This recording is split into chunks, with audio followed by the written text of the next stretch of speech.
Ladies and gentlemen, welcome to WrestleMania. Nobody knew exactly what to expect on March 31st, 1985. On this night, the industry stopped and held its collective breath. Would WrestleMania live up to the hype? Would sports entertainment, the flawless mixing of WWE superstars with other celebrities from music, film, and sport, prove to be a hit with the fans? Every man and woman who laced up a pair of boots that night was taking a leap of faith, knowing that they would sink or swim as the event did in the history of WWE. Lucky for all of us, it was a success, and it formed the foundation for what is without a doubt the quintessential event of the year in sports entertainment. It has constantly grown, pushing the industry to the limits with every blockbuster encounter, every record broken, and then broken again. It's a destination, a fuel for the dreams that burn in those who hope to one day compete. Entire streaks have been built simply based on the results from that one event. Year after year, a simple point to a sign informs everyone that you're being challenged. Winning's always sweet. Winning a WWE championship is even sweeter. But for some reason, nothing can compare to standing tall on the grandest stage of them all. A Sunday night gathering at the arena has, over time, transformed into the monster two-day extravaganza that fills mammoth stadiums with people traveling from all over the world to be there. At WrestleMania, one will experience the highest of highs and the lowest of lows, all done in the name of chasing glory. I'm Corey Graves, and I'd like to welcome you to the WWE 2K24 showcase of the Immortals. Here, we will spotlight some of the biggest, craziest, most jaw-dropping, action-packed matches in WWE history. It'll be on you to retrace the historical footsteps by way of our showcase objectives and lead these titans of industry to victory. This year, as WrestleMania turns 40, let's look back at the journey to get here together and relive some of the most memorable moments from WrestleMania's past.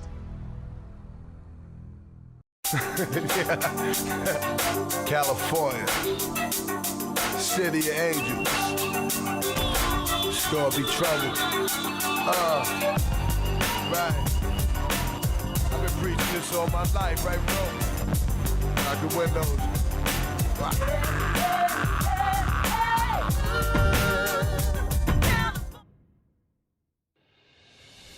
The first WrestleMania set the stage for everything that was to follow. All the way around the world. Now you know what it's all about, brother. Celebrities were out in full force, showing that this was the place to be.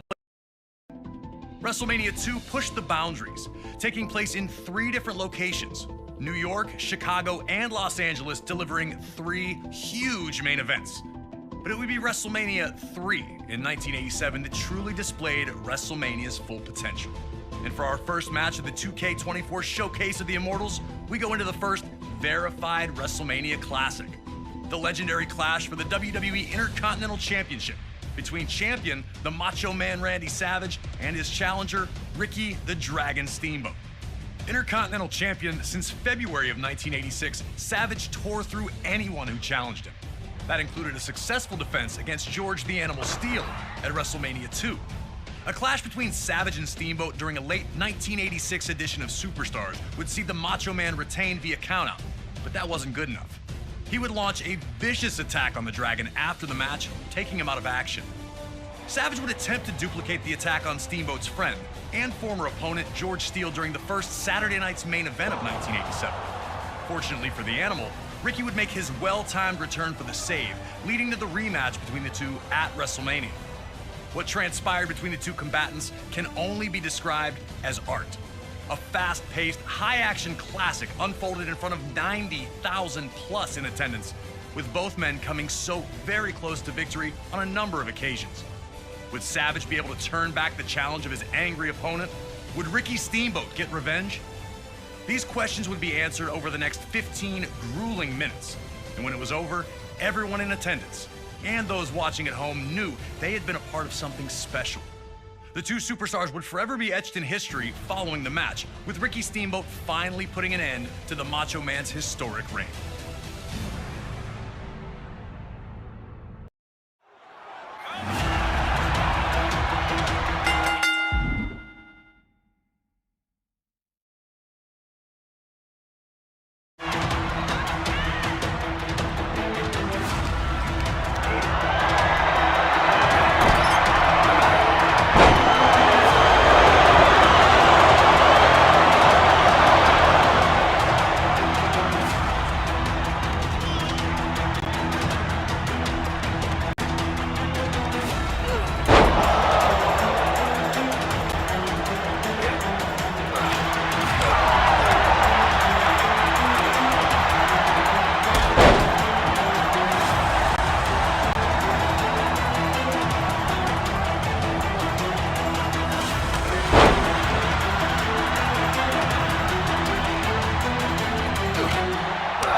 It was all action from the moment the bell rang, and these two didn't give each other a second to rest. Ricky Steamboat fighting to avenge a career-jeopardizing attack months earlier by not only defeating Savage in the ring, but also ending his reign as Intercontinental Champion. The aggression was almost uncharacteristic from Steamboat. Was Steamboat too angry? And would that lead him to making a costly mistake? Was Steamboat too focused on hurting Savage and not on winning the match? Had the Dragon taken enough time to recover in the first place, or had he rushed back in the hopes of humiliating the Macho Man under WrestleMania's bright lights? Surely the presence of Miss Elizabeth's not-so-secret admirer, George the Animal Steele, was going to be a distraction to the Macho Man, who looked to keep Steele away from his manager at all times. Could Savage shut all that out and lock in on his challenger? Despite the external factors, these two appeared to be firing on all cylinders once they settled in. There was a real sense that this match could be, and was going to be, something special.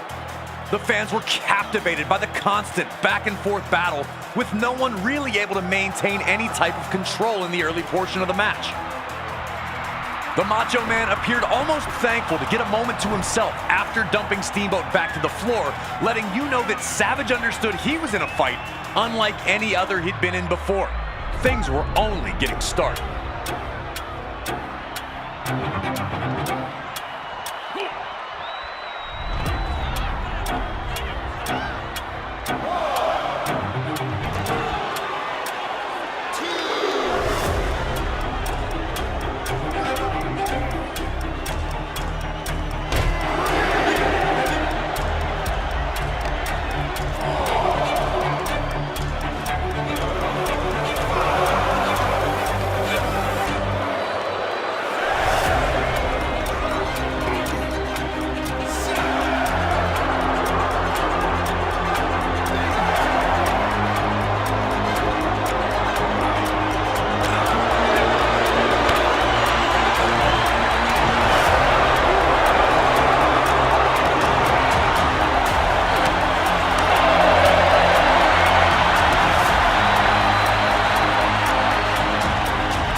The Macho Man was trying everything, and that included fighting dirty.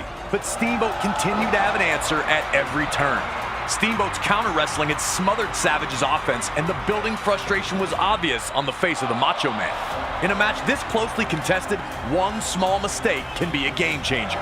And Savage's frustration led to him making a big one, charging at Steamboat only to be backdropped to the floor. Steamboat finally had a huge opportunity to pour on the pressure and put Savage away.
Once the referee went down, there was a real sense of panic. Savage quickly hits his flying elbow, but obviously there was no official to count. The Dragon was grounded for now, but there was no way Savage had already put his fire out. After all the two had gone through, how was it going to end?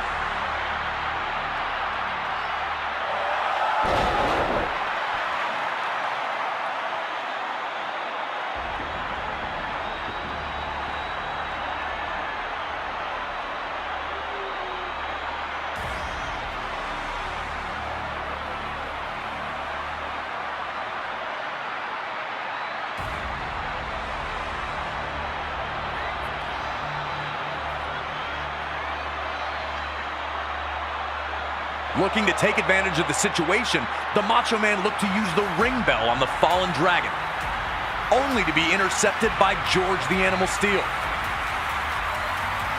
Macho Man, choosing to retaliate against Steel instead of getting back to Steamboat, ultimately ends up being the decision that costs him.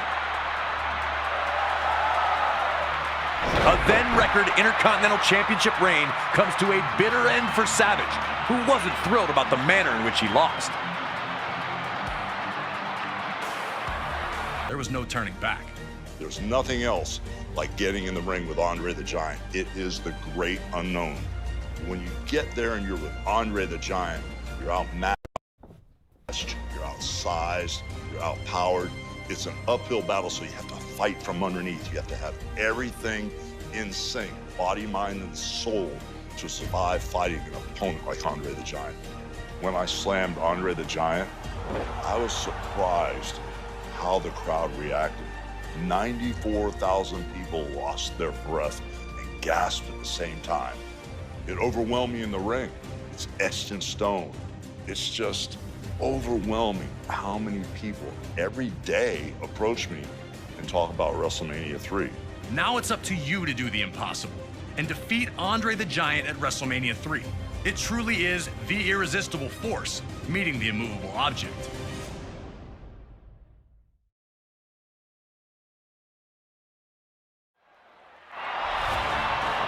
It felt like time stood still once the bell rang, and Hogan and Andre approached each other in the center of the ring.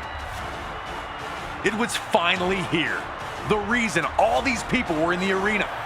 The dominant 3-year WWE champion and the man who'd gone undefeated for 15 years about to collide. Who would strike first? Everything was amplified here. Andre's shove felt thunderous.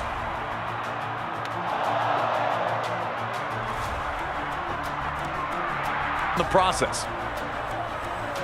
Could Hogan slam Andre? Would he try it again? Did he hurt his back or his knees in that failed lift?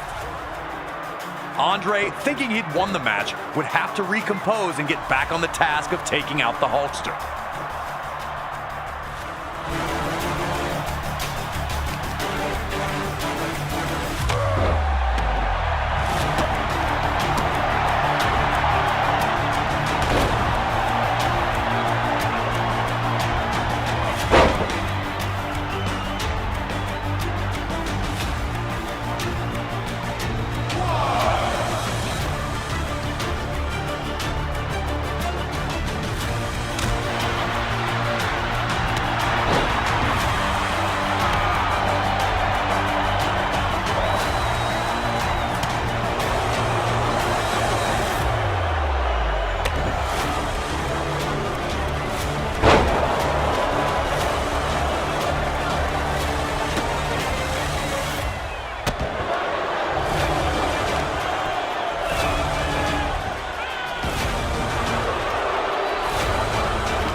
Hogan had dealt with bigger opponents before, but really seemed to struggle with Andre's size and power advantage.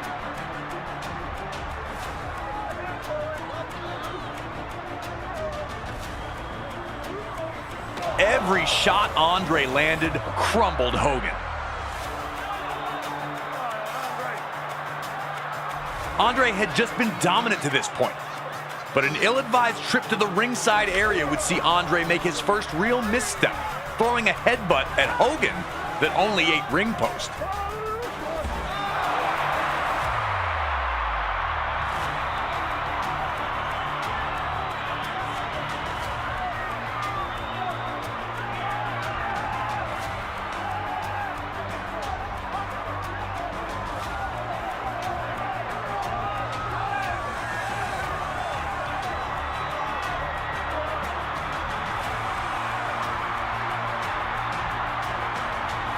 With little success in the match to this point, Hogan would look for a pile driver of all things. But Andre easily backdropped him to the floor. If Andre could shake off headbutting the ring post so quickly, what was it going to take to keep him down for a 3 count? Hulkamania was looking to be in deep, deep trouble.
That moment where Hogan finally takes Andre down with the clothesline and seeing Andre timber to the mat, that's when it seemed like Hogan winning was a real possibility again. But he had to act right now or Andre would recover. Bobby Heenan screaming at Andre while he's down let you know the brain knew it too.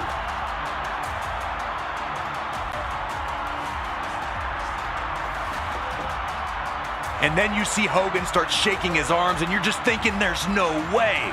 But one of the most magical moments in WWE history, Hogan was in full control of this match.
And WrestleMania 3 ends with real American blasting, a Hulk Hogan pose down, and Andre the Giant and Bobby Heenan, WWE history itself. Up next, we jump ahead to WrestleMania 5 in Atlantic City, New Jersey. Those with tickets didn't know it as they entered the venue that evening, but they were about to witness one of WrestleMania's biggest upsets take place right in front of their eyes. The Ultimate Warrior captured the WWE Intercontinental Championship at the inaugural SummerSlam in 1988 by blitzing the Honky Tonk Man, ending his record reign in a little over 30 seconds. Since then, he seemed unstoppable, a lock to become WWE Champion one day. Two people who were not impressed were ravishing Rick Rude and his manager, Bobby the Brain Heenan. The 1987 Slammy Award winner for Best Body felt that Warrior was nothing special, both in-ring and even in terms of physique. This led to Rude challenging Warrior to a super pose down at the 1989 Royal Rumble, where the winner would be decided by the WWE Universe's approval. Pretty quickly, it was clear that the Ultimate Warrior was going to be crowned the people's choice, and Rude was livid. It launched a vicious attack, bringing the competition to an abrupt end.